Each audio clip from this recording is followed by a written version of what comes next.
Alors aujourd'hui, vous savez, c'est l'air connecté, tout est connecté, à commencer par la maison. On peut gérer la température de son foyer à distance, on peut relever, descendre des stores, mais c'est pas tout. Et c'est David Arnaud de la société Somfy qui va venir nous éclairer là-dessus. Je pense que c'est après. Ah bon, pardon. Non, moi je suis Clément Chambel, bonjour à tous. Je vais vous parler de l'épuration de l'air dans les bâtiments. J'ai compris, pardon. C'est parce que Monsieur Hamel est OK. Oui. Ah oui, non, Monsieur Hamel, j'ai la lourde tâche de remplacer Frédéric Hamel qui est ça me parti. permet de refaire de l'introduction que j'avais préparée pour vous quand même. On entendait le Claire Pittola tout à l'heure dire qu'il va falloir construire différemment et que le bâti devra prendre en compte la qualité de l'air intérieur. Aujourd'hui, le prendre en compte c'est bien, mais si on a des points noirs, il faut bien des solutions adaptées. Oui, très clairement aujourd'hui, on parle beaucoup de qualité de l'air extérieur. Nous, Etera, on est spécialisé dans la qualité de l'air intérieur depuis 8 ans.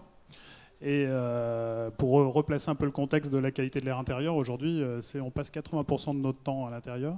L'air intérieur est 8 fois plus pollué que l'air extérieur. Donc on a développé des outils pour pouvoir y répondre, et notamment le pilotage de systèmes d'épuration de l'air. Donc juste pour replacer un peu le contexte, les polluants, vous savez, les polluants de l'air intérieur, je pense que vous connaissez tous les particules, polluants physiques et polluants chimiques, avec les COV type formaldéhyde, qui est le principal polluant de l'air intérieur. Et puis les composés organiques semi-volatiles, comme les phtalates, les PCB et les HAP, qui vont plutôt être inhalés par leur fixation sur les particules. Et ensuite, on a les inorganiques, donc dioxyde d'azote, monoxyde de carbone, ammoniac, par exemple. Et on va avoir ensuite les biocontaminants, donc tout ce qui est bactéries, virus, allergènes, moisissures, spores de moisissures et les toxines issues des moisissures. Et pour faire face à ça, la réglementation appelle la ventilation, donc avec des seuils qui fixent des taux de renouvellement d'air par occupant de l'habitat. Sur les types de ventilation, on a différents types de ventilation qui sont installés aujourd'hui. En fonction de l'âge de l'habitat, ça va de la ventilation naturelle à la ventilation simple flux, avec l'extraction de l'air intérieur vers l'extérieur. La double flux, qui est plus récemment arrivée, avec la récupération des calories de l'air qui sort sur l'air qui rentre.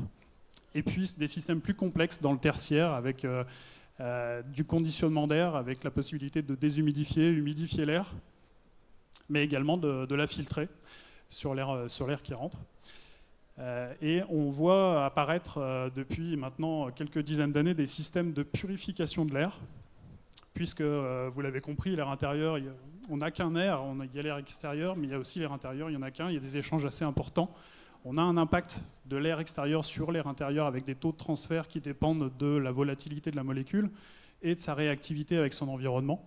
Donc typiquement, vous avez des taux de transfert très importants, par exemple pour le benzène, qu'on va retrouver quasiment en concentration identique entre l'extérieur et l'intérieur d'un bâtiment.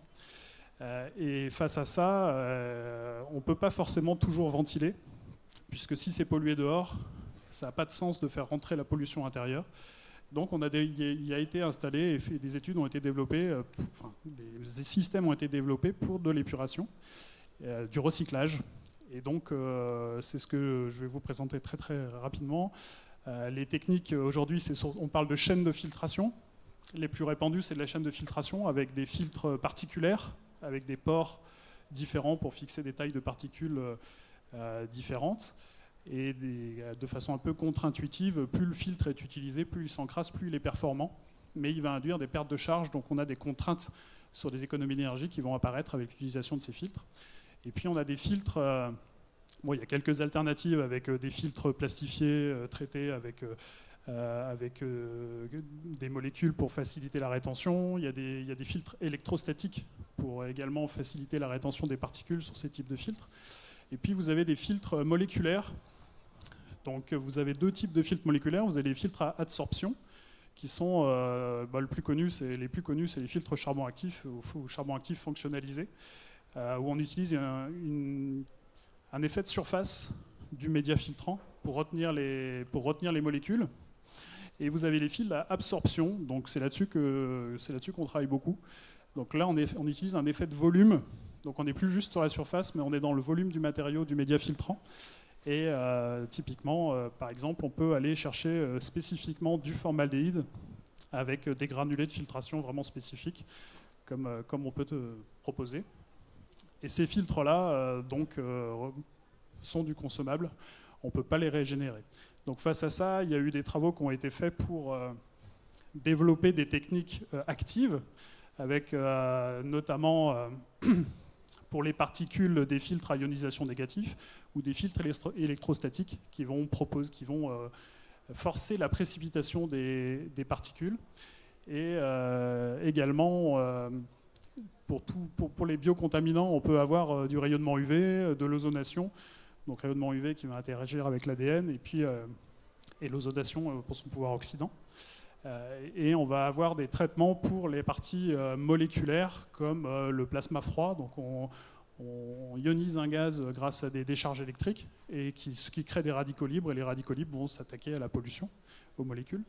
Et puis vous avez des techniques sur lesquelles il y a eu beaucoup de travaux en France, comme la photocatalyse, mais par contre qui est à prendre avec beaucoup de précautions, tout simplement parce qu'elle est très dépendante de la nature des polluants qui rentrent. Elle est dépendante également du taux de transfert, du taux de séjour des polluants dans son réacteur. L'idée étant qu'elle ait une grande innocuité, donc il est vraiment important de ne pas produire des sous-produits issus du cassage des molécules successives. Une étude a montré que quelques photocatalyseurs produisaient du formaldéhyde, ce qui n'est vraiment pas le but. Donc c'est à prendre avec quelques précautions.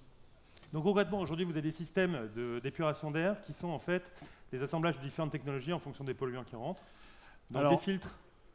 Oui. Pour le formaldéhyde, donc ça c'est du matériau nanoporeux, ce que vous évoquez. Oui, c'est ça, c'est ça. C'est vous avez de l'électrostatique pour, j'allais dire, tout ce qui vole, enfin ce qui est matériel. En fait, l'idée c'est de configurer le système de traitement en fonction du bâtiment. Chaque bâtiment a ses spécificités liées à son environnement extérieur et à son environnement intérieur. Et on fait des campagnes d'analyse avec ce genre de station qu'on pose pour configurer le système de traitement. Alors nous, on n'intervient pas directement sur la partie traitement, on fournit des granulés de filtration, par contre on fait les campagnes d'analyse. Et puis vous avez aussi de l'optimisation quotidienne pour faire des économies d'énergie. C'est-à-dire que jusqu'à présent, on utilise beaucoup des paramètres de confort comme le CO2 et l'H2O pour améliorer le confort des occupants. On pense que on a maintenant les moyens techniques de faire des paramètres de santé comme le formaldéhyde. Et pour qu'on comprenne bien, en fait, ce sont des systèmes qui vont se mettre en local ou ce sont des solutions des pollutions qui vont se mettre dans l'aérolique en amont? Alors vous avez tout. En fait, très généralement, on utilise dans l'aérolique en amont des filtres assez grossiers, tout simplement pour des histoires de maintenance. Et ensuite, on peut aller traiter très localement des systèmes de purification sur un besoin particulier. Typiquement, une personne qui est assise à côté d'un système d'impression qui génère de l'ozone et des particules, on est capable de mettre un système après diagnostic qui correspond. Vous avez une solution complète de mesure, d'identification des polluants et de fourniture des consommables de dépollution, en fait, finalement. Oui, c'est ça. Bon, bah, c'est parfaitement clair. Voilà. Bah, merci beaucoup, merci à vous. M. Chambel.